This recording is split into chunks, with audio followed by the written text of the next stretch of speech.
Drage gledalke in gledalci, pozdravljeni iz studia Idrijskih novic, kjer danes gostimo prodoren in kritičen idrijsko-cerkljanske. Magistrica Teja Hvala je dejavna na številnih koncih. Ustvarja kot književnica, soorganizira festival Devje babe in koordinira programe kulturno-umetnostne vzgoje Društva mesta žensk. Teja, živjo. Živjo. Prav pri mestu žensk je pred nedavnim izšel izjemno zanimiv turistični vodič posebne sorte. Po svoji poti opisuje 25 izletniških točk po Sloveniji in zamejstvu, ki so povezane s posameznico ali skupino žensk, ki je v težkih razmerah našla moč za upor in presekala pot usodi, ki so ji jo namenili drugi. Tako si Teja kot urednica te knjige zapisala v uvodu. Nam lahko poveš, koliko žensk je predstavljenih in kako so povezane z izletniškimi točkami? V knjigo smo vključili 12 posameznic, vsak je posvečeno eno poglavje, in pa 13 poglavij, ki obravnavajo skupine žensk, pri čemer so te skupine zelo različno definirane. Gre tako za poklicne skupine, kjer so v določenem zgodovinskem obdobju prevladovale ženske, ali pa tudi take poklice, za katere je še do nedavno veljalo, da žensk v njih sploh ni bilo. Recimo železarstvo na Gorenjskem, kamnosekinje v kraških kamnolomih in tako naprej. Tako da smo skušali izbrati, kar se tiče osebnosti, ki smo jih vključili, smo skušali z ožjo delovno skupino, v kateri sem bila jaz, pa zgodovinarka Manca Renko in pa še politologinja Jasmina Jerant. Tista imena, ki so že, bom rekla, vtisnjena v kolektivni spomin, kot je Ivana Kobilca, slikarka, po drugi strani pa namenoma v isti kontekst dodati tudi umetnice ali pa enostavno pionirke na različnih poklicnih področjih, ki so bile dokaj prezrte ali pa nekoč uveljavljene, pa potem pozabljene skozi čas. Časovno knjiga pokriva predvsem 19. in 20. stoletje, krajevno smo pa skušali čim bolj, bi rekla, enakomerno pokriti celo Slovenijo. Hkrati smo pa pazili na to, da so ti kraji, ki so pač izpostavljeni v knjigi, dokaj blizu drug drugega, zato da je pač ta vodnik dejansko uporaben in lahko te točke združiš recimo v enodnevni izlet. In nekaj lokacij je povezanih tudi z našim območjem. Res je, v knjigo smo vključili Idrijo in Cerkno. V Idriji smo se odločili, da se bomo naslonili na zelo dobro raziskovalno delo kustosinje Marije Terpin Mlinar iz Mestnega muzeja Idrija, ki je raziskovala skupaj z drugimi zgodovinarkami pot Marine Melchiorce, se pravi v koncu 17. in začetku 18. stoletja. Predvsem zato, ker je bila to zelo dobra priložnost, da v knjigo vključimo tudi to zgodovinsko obdobje in pota, bom rekla, ki so jih lahko sploh ubirale ženske v tistem času, posebej, če so bile revne, ovdovele z otroki in tako naprej, pač v nekem nezavidljivem socialnem položaju. Medtem ko v Cerknem smo se seveda osredotočili na znamenito partizansko bolnišnico Franjo, pri čemer smo se odmaknili nekoliko od te biografskega pristopa, nismo se posvetili samo upraviteljici bolnišnice Franji Bojec Bidovec, ampak smo skušali v tem poglavju pravzaprav zajeti celotno partizansko zdravstveno mrežo, ki je bila neverjetna z organizacijskega vidika, posebej pa še na vlogo zdravnic in pa tudi bolničark v tej mreži. Kot si omenila, so predstavljene ženske relativno neznane v kolektivnem spominu. Meniš, da je to naključje ali morda simptom zgodovinopisja? To je odraz ne samo razmerij moči v zgodovinopisju ali pa na nekih strokovnih področjih, ampak pravzaprav celotne družbe. Če ostanemo pri zgodovinopisju, je pač tako, da piše se zgodovina tistega, ki jo beleži, ali pa vsaj z perspektive tistega, ki jo piše. in dolga leta je bila pač zgodovina, tako kot večina nekih javnih, tudi raziskovalnih, izobraževalnih dejavnosti v rokah moških.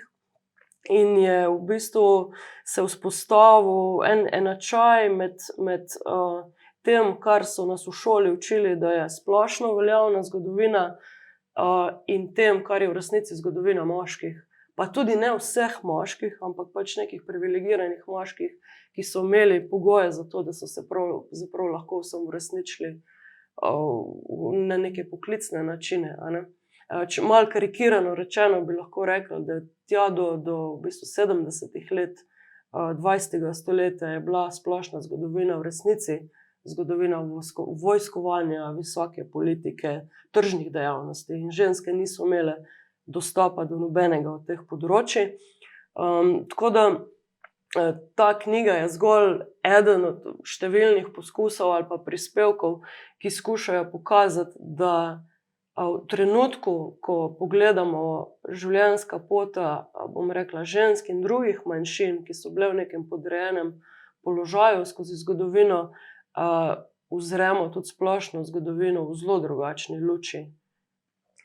Videti je, da je knjiga mnogo več od preprostega turističnega vodnika in da bi jo bilo zanimivo brati tudi iz domačega fotelja.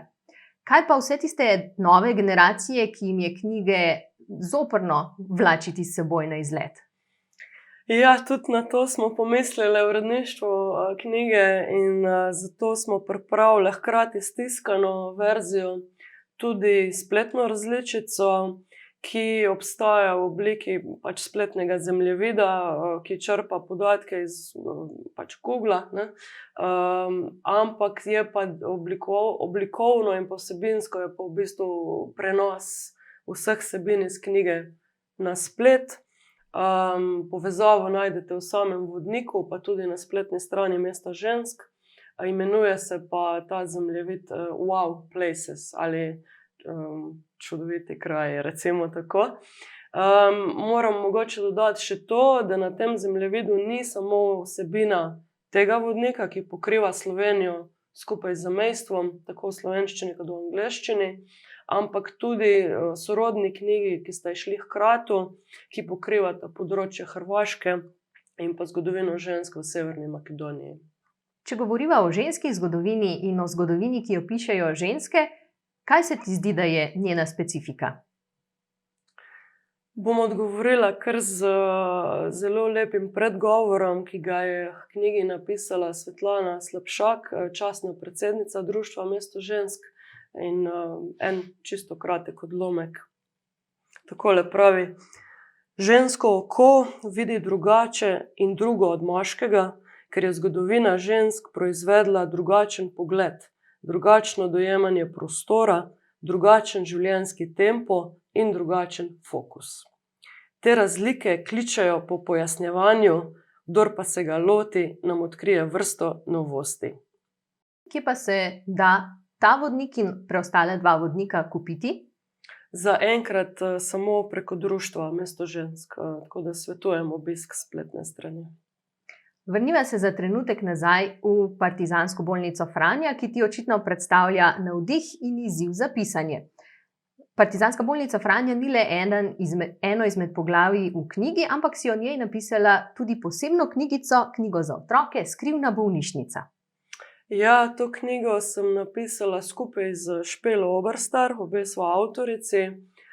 Je pa zanimivo, da pobuda pravzaprav za to knjigo ni prišla z najine strani, niti ne strani kakega lokalnega založnika, ampak je v bistvu založnik iz Maribora, iz Hoč pri Mariboru, to je založba Skrivnost, zelo majčkena založba, iskal nekoga, ki bi bil pripravljen o tem pisati. In nekako je ta pač novica prišla do mene in do Špele, ki sicer se bolj poeziji drugače posveča, in smo pol skupaj sestavili to knjižico, ki jo je pa z res lepimi ilustracijami opremila Ajda Raznožnik. Knjiga je sicer prvič izšla že leta 2017, letos je šel ponatis. nekako z moje strani bi rekla, da najbolj, kaj se mi zdi najbolj inspirativno pri sami bolnici Franje, pa tudi kar smo želeli pravzaprav posredovati naprej, je to, da je v še tako nemogočih razmerah možno priti do neizmerno zanimivih izvirnih rešitev, ki pomagajo v bistvu preživeti pravzaprav ljudem. In ta čut za solidarnost, ki se je tukaj materializiral v tej bolnici, to je pač res neverjetna zgodba. Ob tem smo pa tudi črpali nekaj malega iz avtobiografije v obliki pisem, ki jo je napisala Franja Bojc-Bidovec z naslovom Ni neskončnih poti, ki je tudi čudovita knjiga. In upam, da smo to sporočilo pravzaprav o res neizmerni solidarnosti in pa tudi pomenu neke konspiracije, če hočete, ali pa tajnosti v nekih izrednih razmerah ustrezno posredovali mlajši publiki. Glede na to, da je pravkar izšel njen ponatis, so to sporočilo očitno mlade bralke in bralci dobro sprejeli. Se ti zdi, da je to področje nekaj, s čimer bi se lahko v prihodnosti še poukvarjala otroška izobraževalna literatura? Lahko pričakujemo kakšen podoben izdelek? To je prozno delo, v bistvu je zgodbica. Ne vem, za ta izobraževalni del je poskrbela v resnici kuratorka Cerkljanskega muzeja Milojka Magajne, ki je napisala spremno besedo v zelo tako preprostem jeziku, ki nekako cilja na prvo triado osnovne šole. Jaz bi pa z veseljem še kaj za to publiko napisala. Teja, hvala. Hvala za izčrpen vpogled v žensko zgodovino. Najlepša hvala za vabilo. Na potep vabimo tudi vas, drage gledalke in gledalci. Pojdite po svoji poti.